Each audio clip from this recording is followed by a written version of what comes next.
Hey, everybody. Welcome to the Tuesday night broadcast sponsored by DE and Band of Brothers around the world.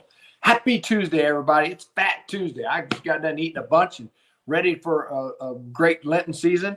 Tonight, we got an awesome speaker. If you were at the DE October, Dr. Drew Rubin rocked it, and I had never heard of him before that, and he blew me away. And then this past DE, his wife, Lisa, came in and just knocked it out of the park. So when I saw them at the conference and stuff, we got to get Dr. Drew on the Tuesday night call, and he's gracious enough to be here with us. Before we go to Dr. Drew, let's go to a couple housekeeping things. First, March 7th, haven't done one in a long time. March 7th, we're doing a DE intensive at Life University. Starts at 10 a.m., goes to 7 p.m. Again, that's going to be at Life. A DE intensive. So if you're in that area, make sure you get down there and attend that one. That'll be awesome. Then in April, we have the DE in Clearwater Beach, Florida. That's April 16th to the 19th. On your screen, you see a QR code. That's how you can book your rooms. So book them early and book them often because this one will fill up fast. It's going to be beautiful in Clearwater Beach in April. So make sure you get signed up for both the DE intensive and the April DE in April 16th to the 19th. Now, we're just, weeks away or weeks past the last DE. Make sure you have any questions, jump in and call people, ask people questions, celebrate your wins with the purple team or whatever team you're in. Obviously, the purple team's the best. If you don't know what team you are, join my team. It's the best team of all. It's purple. But no, seriously. Now you're going to start having stuff come up. Reach out to your team. Ask them for help or celebrate the victories. Hopefully there's a lot of victories to be celebrating. So now for no further ado, Dr. Drew Rubin, he has been in practice since 1989, a Life College graduate. He's been speaking, or he practiced in New Jersey for 12 years. Since 2001, he's lived and practiced in Atlanta as well as taught at Life University. He also speaks for the ICPA, has been doing that since 2013. He's just a giver, a lover, a server, and a descendant of Dr. Sid's. And again, I didn't know him till about 6 months ago, and I am wowed by what I've seen. So I want to share him tonight. So no further ado, let's give it up for Dr. Drew Rubin. Thank you, sir.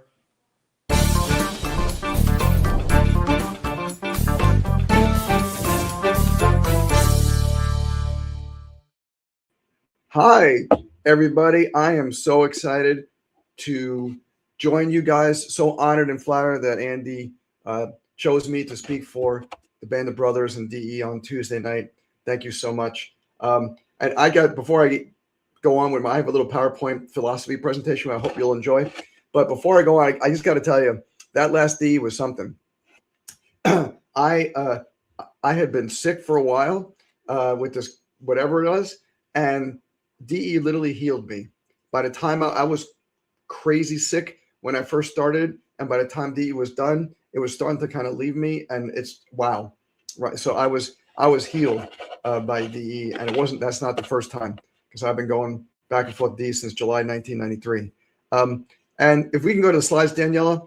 Today, what I want to do is I want to kind of share with you something really, really cool that I collect green books.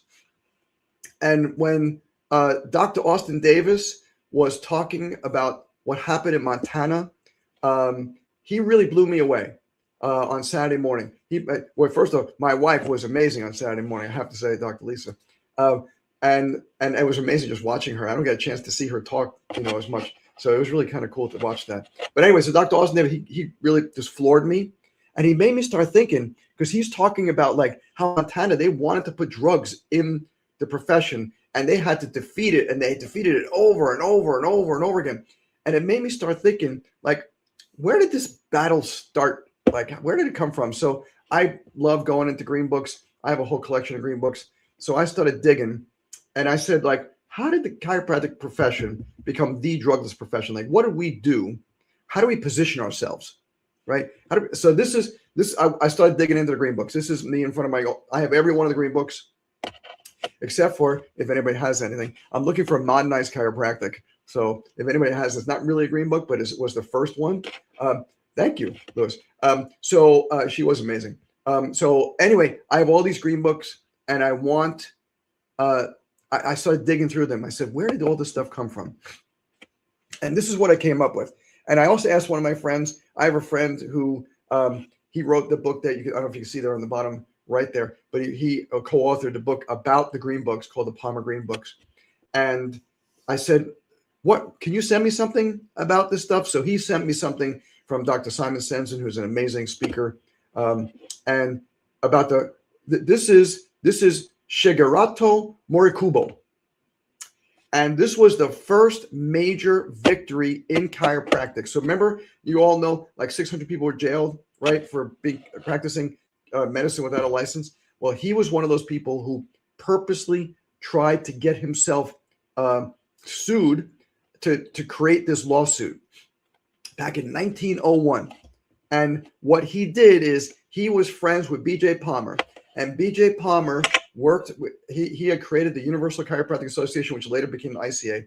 He created the Universal Chiropractic Association, and he worked with the legal team with Morrison Holmes, and they created this like ironclad way to defeat the medical community that was suing Morikubo. And I picked up this green book. It's the Green Book, volume number 17. Malpractice is applied to chiropractic by Holmes, who's he's one of those two guys from the attorneys from the UCA. And this is the defense they came up with. This is amazing. This is amazing.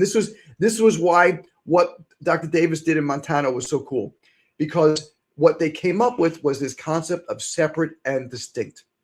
So to quote from that book from the lawyer, Mr. Holmes, the question now comes, why is it necessary to prove chiropractic is separate, distinct, and different school or system of medicine in a malpractice case? Because when chiropractic has been established as a school separate from allopaths, homeopaths, and osteopaths, then the chiropractor's actions are judged according to the standards of chiropractic school or system and not according to those other schools. The learning a skill required is then learning a skill of the ordinary chiropractor, not the physician or surgeon.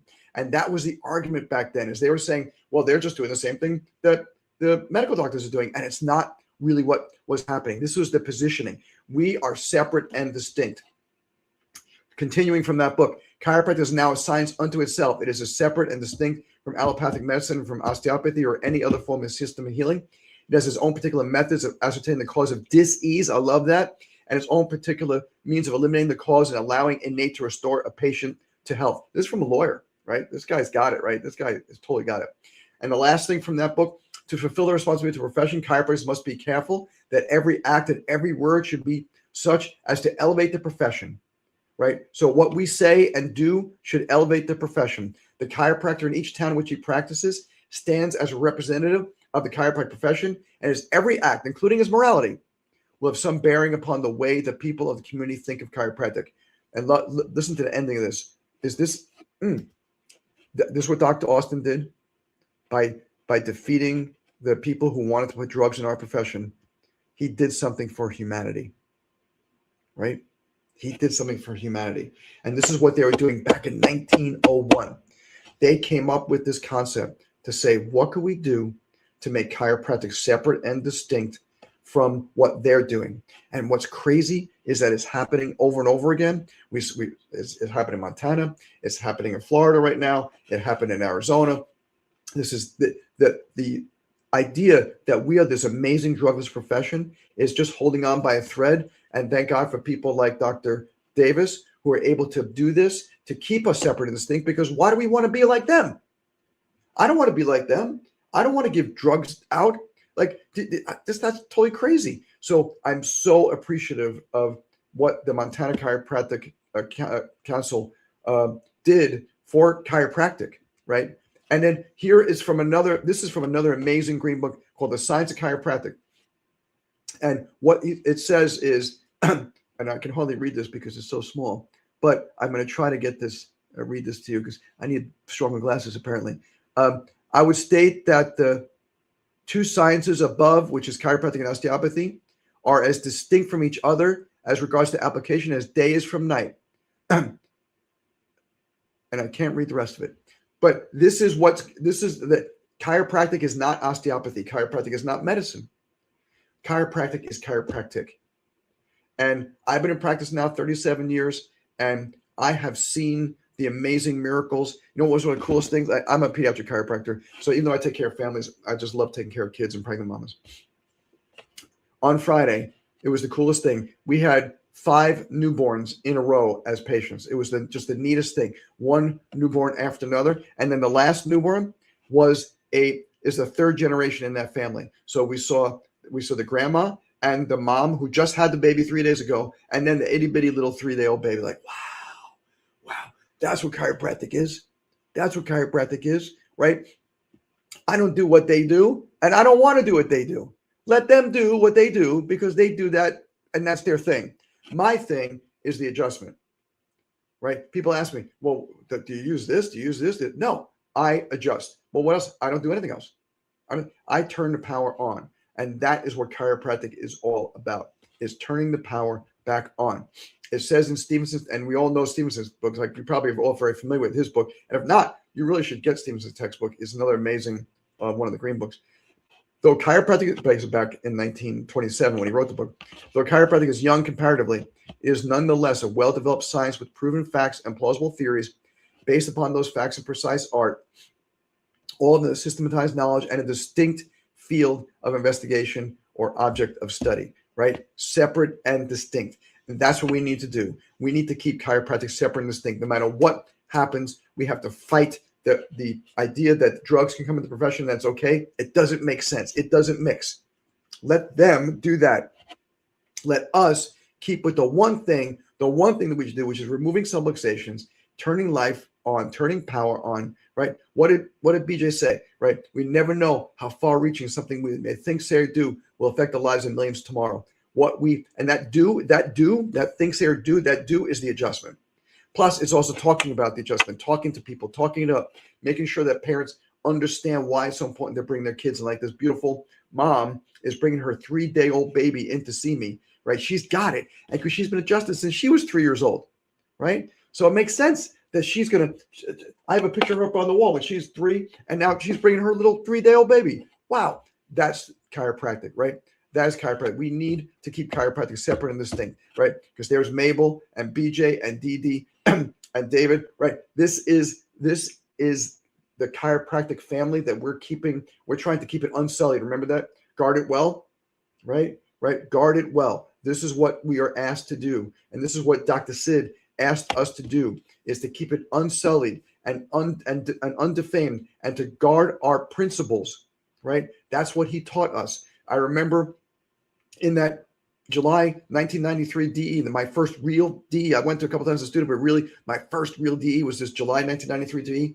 I remember Dr. Sid saying, I accept all cases, regardless of condition or financial ability. What a different way to think, right? He didn't say, I accept all cases who have really good insurance, right? Or I have all cases who have Blue Cross, Aetna, and Medicare. He didn't talk about that. He talked about, I accept all cases. Because what we do, could you imagine, like what Dr. Sid used to say, and used to say, if we could just get everybody adjusted, that's my goal, is I want to see more and more people adjusted. I want to see more and more kids adjusted, because what happens is when you get the kids adjusted, then they bring their kids in later when they have kids, right? And I just saw that last Friday was the mom who just had a baby who's been adjusted since she was a kid and been adjusted for 25, 27 years. She brings in her baby when the baby's a couple of days old because she gets it. And that's what we need. We need to build chiropractic warriors who get it. But it's because we've kept it separate and distinct. It hasn't been like, hey, or come in when you have back pain, right? That's not chiropractic to me. The chiropractic to me is come in forever. Come in. Like, when should I stop? When you can't come in anymore, right? That's when you should stop. You should keep on going and going and going, because we have this huge mission to fulfill. Like, think about what Dr. Sid started with, right? He started, like, I teach at Life University, and I think about like the giant property that he has. It started with a couple of rooms in one of the buildings that's now like the admin building, right? It's crazy to think where that vision is, right? What's your vision? What's your vision of how we're going to keep chiropractic separate and distinct?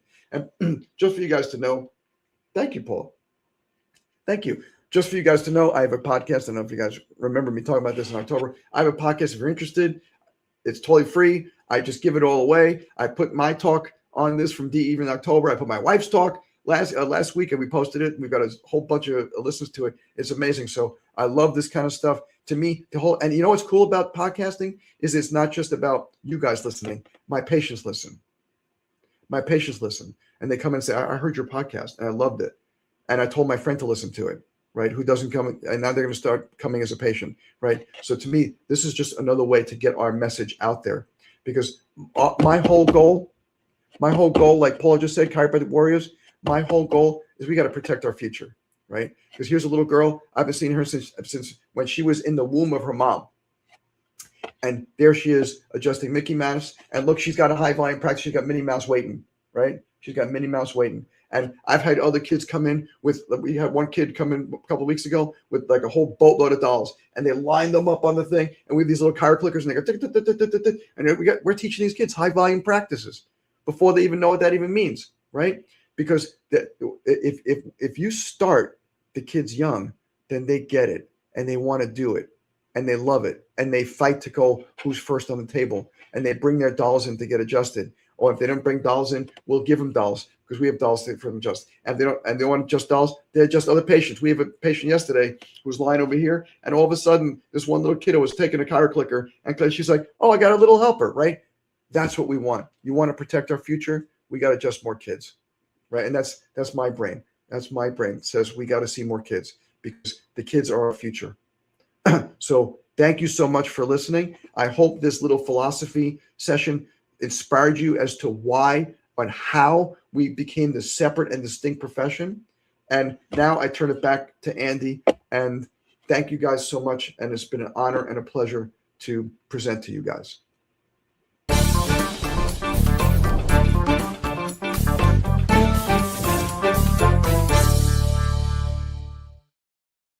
Hey, Doc, that was awesome. You know, Thank you are speaking to the choir.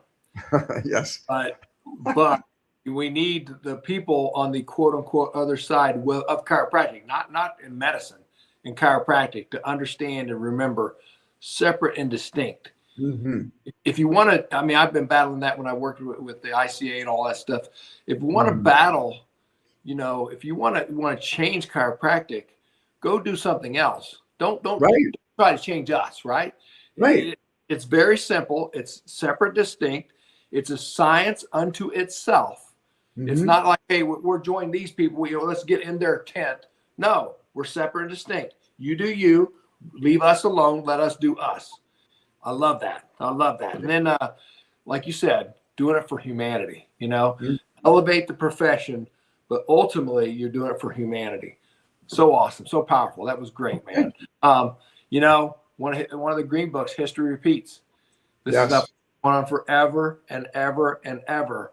History repeats. But what I love about you said, you know, build the high volume practice with those kids. Yeah. You know, and I think the mission for me, the mission of DE, is make it to where we can have a room full of 600, 700, 800 high volume practices. Mm-hmm. History repeats itself, and then we don't have those battles because nobody really wants to do all the BS. If they want to do the BS, they would have gone to medical school. They're doing the BS because they can't afford to pay the bills because they're not high volume practices. So we got to build the certainty within ourselves and then history repeating. And you know what? That will all go away, in my opinion. Maybe I'm wrong, but that's the way I see it. But I hope you're right, because I love that. And to me, what you said before reminded me of something Walter Sanchez said at the last meeting. He said, ADO, right? ADO. He said, ADO is my science. Right.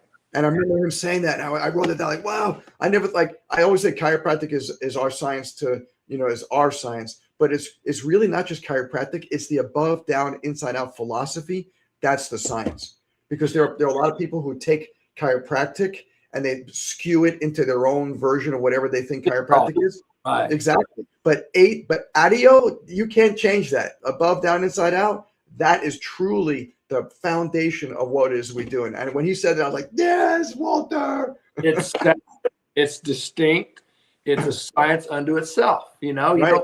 don't add ADIO with peptides. You know, Right. it's ADIO, period. Right. I mean, and what I love about Walter is Walter's a very simple man. He just like, okay, this is what I do, and I go with it. And guess what? His practice in his life is abundant because he doesn't question. He just right here. You know, love it. Love it. Yes. To me, there's nothing better than us talking about, like, sometimes people say, well, we don't need these green books. The green books are old and it's outdated and 1900s. No, but this brings us back to how we started, right? And you're right. The history repeats. We've been fighting and fighting and fighting and fighting since 1901. We've been fighting this kind of thing, and we're gonna have to keep on fighting. We're gonna have to keep on fighting until, like you said, Andy. Hopefully, someday, that there'll be a time where chiropractic stops fighting, and the people who want to do something else will just do something else. Just go, and we can be what we want to be and not be bothered. Right, 100%. Hey, you know, sometimes short and quick punches are powerful. You did a great night. I appreciate you. Thank you so much. Again, tell Lisa again, we all appreciate her presentation. It was beautiful. And I guess this is it for everybody. So good night, everybody. Love you, and see you next week. Thanks, Thank you, guys. Have a great day. God bless you. Thank you.